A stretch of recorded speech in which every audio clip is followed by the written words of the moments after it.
Hi friends, అందరికీ నమస్కారం. Welcome to my channel. Friends, AP రాష్ట్ర వ్యాప్తంగా కూడా ఆగస్టు నెలలో అమలయ్యే పథకాల వివరాలు అయితే కనుక ఈ వీడియోలో తెలుసుకుందాము. వీడియో ఎక్కడ స్కిప్ చేయకుండా పూర్తిగా చూడండి.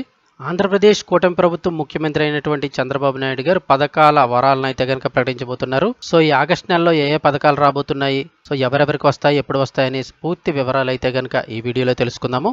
అయితే ముఖ్యంగా ఈ పథకాల ద్వారా రైతులకు, మహిళలకు, తల్లుల ఖాతాలో అయితే కనుక మరొకసారి డబ్బులు జమ కాబోతున్నాయి. దానికి సంబంధించిన పూర్తి ఇన్ఫర్మేషన్ అయితే కనుక ఈ వీడియోలో తెలుసుకుందాం. దయచేసి వీడియో పూర్తిగా చూడండి. స్కిప్ చేసినట్లయితే కనుక కొన్ని పథకాల వివరాలు అయితే మిస్ అయ్యే అవకాశం ఉంటుంది. సో వీడియో పూర్తిగా చూసి ఛానల్ని తప్పకుండా సబ్స్క్రైబ్ చేసుకోండి. చాలా మంది వీడియోస్ చూస్తున్నారు కానీ సబ్స్క్రైబ్ చేసుకోవడం లేదు ఫ్రెండ్స్. దయచేసి సబ్స్క్రైబ్ చేసుకోండి. అలాగే మీరు ఎంతమంది లైక్ చేస్తే వీడియో అంతమందికి రీచ్ అవుతుంది. సో తప్పకుండా సబ్స్క్రైబ్ చేసుకొని వీడియోని ఒక లైక్ చేయడం మర్చిపోకండి. ఇంక వివరాల్లోకి అయితే కనుక వెళ్ళిపోదాము. ఇక ఈ ఆగస్టు నెలలో ఆంధ్రప్రదేశ్ కూటమి ప్రభుత్వం ముఖ్యమంత్రి అయినటువంటి చంద్రబాబు నాయుడు గారు అయితే కనుక మరికొన్ని సరికొత్త పథకాలను అయితే కనుక ప్రారంభించబోతున్నారు. ముఖ్యంగా ఈ పథకాల ద్వారా మహిళలకు, రైతులకు, అలాగే తల్లుల ఖాతాల్లో మరోసారి అయితే డబ్బులు జమ కానున్నాయి. ఓకే, చూస్తే ఆగస్టు 1వ తేదీన అంటే ఈ రోజు నుంచి పెన్షన్ల పంపిణీ అయితే కనుక చేయబోతున్నారు. ఆల్మోస్ట్గా పెన్షన్ పంపిణీ ఈరోజే 99% అయితే కనుక కంప్లీట్ చేసేయాలని చెప్పి అన్ని రకాల రూల్స్ అండ్ రెగ్యులేషన్స్ అయితే కనుక జారీ చేశారు. ఒకవేళ ఏదైనా కారణం వల్ల ఇవాళ డబ్బులు తీసుకున్నట్లయితే కనుక, అంటే టెక్నికల్ ఇష్యూస్ కానీ, లేదంటే వారు ఊర్లో లేకపోవడం, ఏదైనా కారణం వల్ల డబ్బులు ఈ రోజు కనుక ఇవ్వకపోయినట్లయితే కనుక ఖచ్చితంగా రేపటి రోజున అయితే 2వ తారీఖున అయితే ఇవ్వడం జరుగుతుంది. ఇక 2వ తారీఖున కూడా అమౌంట్ ఎవరైనా తీసుకోలేనట్లయితే ఆ అమౌంట్ తిరిగి మళ్ళీ ప్రభుత్వానికి అయితే వెళ్ళిపోతుంది. సో ఎవరైనా పెన్షన్ తీసుకున్నట్లయితే వెంటనే పెన్షన్ అయితే కనుక తీసుకోండి. మీకు ఒకవేళ మీరు వాళ్ళు సిబ్బంది వచ్చే టైంకి మీరు కనుక అందుబాటులో లేకున్నట్లయితే కనుక మీ గ్రామ వార్డు సచివాలయానికి వెళ్ళైనా మీరైతే పెన్షన్ తీసుకోవచ్చు. రేపటి రోజున కనుక తీసుకునేట్లయితే 2వ తారీఖులోపు తీసుకున్నట్లయితే తిరిగి పెన్షన్ మళ్ళీ ప్రభుత్వానికి అయితే జమ చేయబడుతుంది. అలాగే ఈ మధ్య కాలంలో దివ్యాంగ పెన్షన్లు కూడా పెంచడం జరిగింది. వారందరికీ కూడా పెంచిన పెన్షన్లు అందరికీ కూడా పంచుతున్నారు.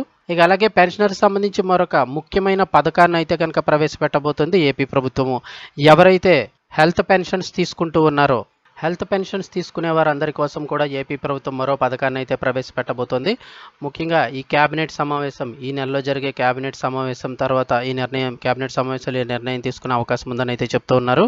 తీవ్ర అనారోగ్య సమస్యలతో బాధపడుతూ పింఛన్లు అందుకునే వారికి, ఎవరైతే గుండె జబ్బులు, కిడ్నీ, తలసేమియా, పక్షవాతం, లెపర్సీ, లివర్, అలాగే సివియర్ హీమోఫీలియా ఇతర సమస్యలు ఉన్నవారు 51,000 మందికి పైగా రాష్ట్ర వ్యాప్తంగా పెన్షన్లు అయితే తీసుకుంటున్నారు.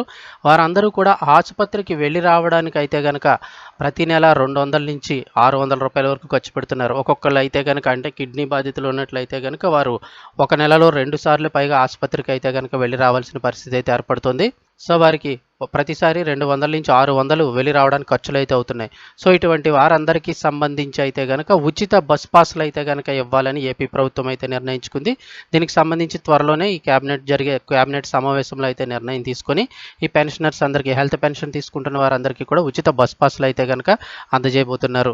ఇక అలాగే మరొకటి పెన్షన్ సంబంధించి మరో ముఖ్యమైన అప్డేట్ చూసుకున్నట్లయితే కనుక గతంలో పెన్షన్ అర్హత వచ్చి 60 ఏళ్ళకి అయితే ఉండేది. ఇప్పుడు ఆ వయసును అయితే తగ్గించడం జరిగింది. ఎవరైతే ఎస్సీ, ఎస్టీ, బీసీ, మైనారిటీ వాళ్ళు ఉంటారో వారందరికీ సంబంధించి 50 ఏళ్లకే పెన్షన్ పథకం అయితే కనుక ప్రవేశపెట్టబోతున్నారు. ఎన్నికల హామీలో భాగంగా 50 ఏళ్లకే పెన్షన్ ఇస్తామని ముఖ్యమంత్రి చంద్రబాబు నాయుడు అయితే ప్రకటించడం జరిగింది.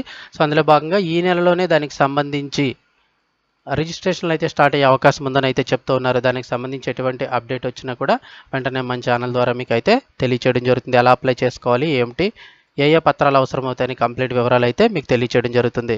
ఇక అలాగే ఏపీలో మరో ముఖ్యమైన పథకం చూసుకుంటే రేషన్ పంపిణీకి సంబంధించి చాలా వరకు కీలక మార్పులు అయితే చేయబోతున్నారు. గత కొద్ది నెలలుగా చూసుకున్నట్లయితే కనుక కేవలం రేషన్లో బియ్యం మాత్రమే పంపిణీ చేయడం జరుగుతుంది. ఈసారి నుంచి, అంటే ఈ నెల నుంచి రేషన్ సరుకుల్లో అయితే కనుక మరికొన్ని ఎక్స్ట్రా సరుకులు అయితే కనుక ఇవ్వాలని అయితే ఏపీ ప్రభుత్వం అయితే భావిస్తుంది. ముఖ్యంగా చూసుకున్నట్లయితే మనకి కేవలం బియ్యం మాత్రమే ఇచ్చేవారు. ఇప్పుడు ప్రతి నెల కూడా రేషన్ కార్డులో ఉన్న మెంబర్స్కి మనిషికి 5 కేజీల బియ్యంతో పాటుగా కందిపప్పు, అలాగే చక్కెర కూడా ఇవ్వడం అయితే జరుగుతుందని చెప్పారు. అదేవిధంగా త్వరలోనే మరికొన్ని సరుకులను కూడా ఈ రేషన్ పంపిణీలో యాడ్ చేసి, అంటే రేషన్ పంపిణీలో కలిపే అవకాశం ఉందని చెప్తూ ఉన్నారు. అంతేకాకుండా రేషన్కి సంబంధించి మరొక కీలక నిర్ణయం తీసుకున్నారు.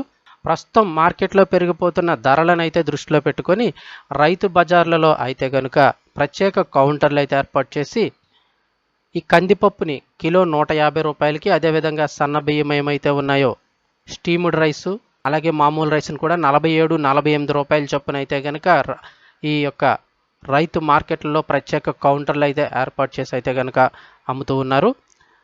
బయట మార్కెట్లో చూసుకున్నట్లయితే కందిపప్పు 200 రూపాయల వరకు కూడా కొన్ని ప్రాంతాల్లో అయితే ఉండడం జరిగింది. అయితే కిలో 150 రూపాయలకే రైతు మార్కెట్లలో అయితే ప్రత్యేక కౌంటర్లు అయితే ఏర్పాటు చేసి ఇస్తున్నారు.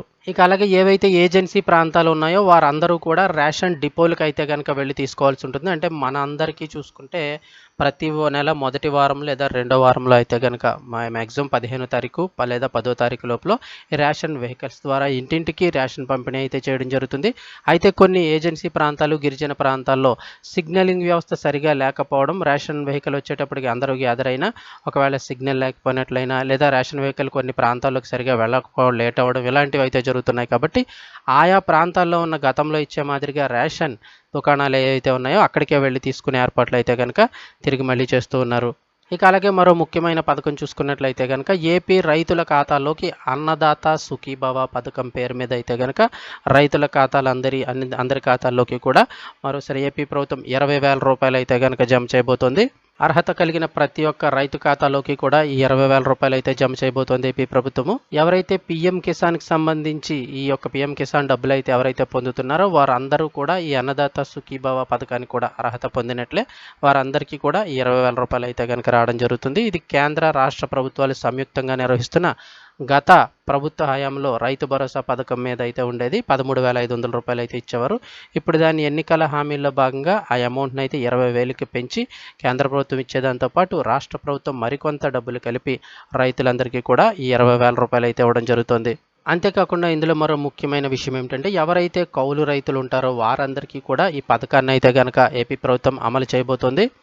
గత తెలుగుదేశం పార్టీ ప్రభుత్వ హయాంలో అంటే అంతకు ముందు తెలుగుదేశం ప్రభుత్వ పరిపాలన చేసేటప్పుడు అయితే రైతులకు ఏ పథకాలు అమలు చేస్తున్నారంటే ఇన్పుట్ సబ్సిడీస్, ఉన్న వడ్డీ ఇలాంటి పథకాలు ఏవైతే రైతులకు ప్రత్యేక రుణాలు ఇలా ఏ పథకాలు అమలు చేస్తున్నారో వాటన్నిటిని కూడా తిరిగి మళ్ళీ ఇప్పుడు అమలు చేస్తామని అయితే చెప్తూ ఉన్నారు. ఇక అలాగే మరొక ముఖ్యమైన పథకం చూసుకున్నట్లయితే ఏపీలో 18 ఏళ్లు దాటిన మహిళలందరికీ కూడా వారి ఖాతాల్లో 1,500 రూపాయలు అయితే కనుక జమ చేయబోతున్నారు. దీనికి సంబంధించి కూడా ఇప్పటికే ఏర్పాట్లన్నీ కూడా చేస్తూ ఉంది ఏపీ ప్రభుత్వము. మనందరికీ తెలుసు గత ప్రభుత్వ హయాంలో అనేక పథకాల ద్వారా అయితే కనుక అంటే వైఎస్ఆర్ చేయూత పథకం ద్వారా ఎస్సీ, ఎస్టీ, బీసీ, మైనార్టీ మహిళలకు 18,000 రూపాయలు అయితే ఇవ్వడం జరిగేది ప్రతి ఏటా. అలాగే కాపు నేస్తామని, ఈబీసీ నేస్తామని ఇలా అనేక పథకాల ద్వారా మహిళల ఖాతాలో అయితే కనుక డబ్బులు అయితే జమ చేస్తూ ఉండేవారు.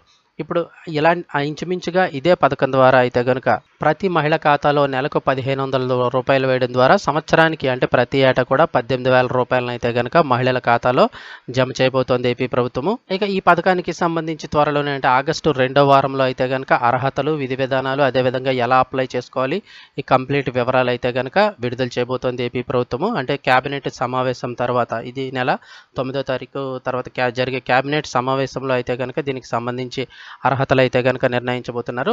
అలాగే మరో ముఖ్యమైన పథకం చూసుకుంటే వాలంటీర్లకు సంబంధించి కూడా ఏపీ ప్రభుత్వం కీలక నిర్ణయం అయితే తీసుకుంది. వాలంటీర్ల యొక్క పనితీరును మరింత మెరుగుపరిచేలాగా వారికి స్కిల్ డెవలప్మెంట్ అంతా కూడా నేర్పించేలాగా ఏపీ ప్రభుత్వం నిర్ణయం తీసుకుంది. అలాగే 10,000 రూపాయలు జీతం కూడా ఇవ్వబోతోంది ఏపీ ప్రభుత్వము. దీనికి సంబంధించి ఇప్పటికే ఆల్మోస్ట్గా నిర్ణయం తీసుకున్నట్లుగా చెప్తున్నారు. కేబినెట్ సమావేశం తర్వాత దీన్ని అధికారికంగా ప్రకటించే అవకాశం ఉంది. అయితే రాజీనామా చేసిన వాలంటీర్ల విషయంలో మాత్రం ఏపీ ప్రభుత్వం అయితే స్పందించలేదు. కేవలం ఇప్పుడు ఉద్యోగంలో ఉన్న వాలంటీర్ల లెక్క చూసుకున్నట్లయితే 1,54,000 మంది దాకా ఉద్యోగులు అయితే ఉన్నట్లుగా ఏపీ ప్రభుత్వం అయితే ప్రకటించింది.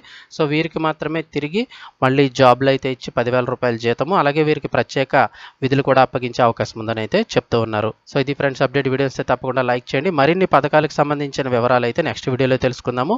వీడియో తప్పకుండా లైక్ చేసి ఛానల్ని సబ్స్క్రైబ్ చేసుకోండి.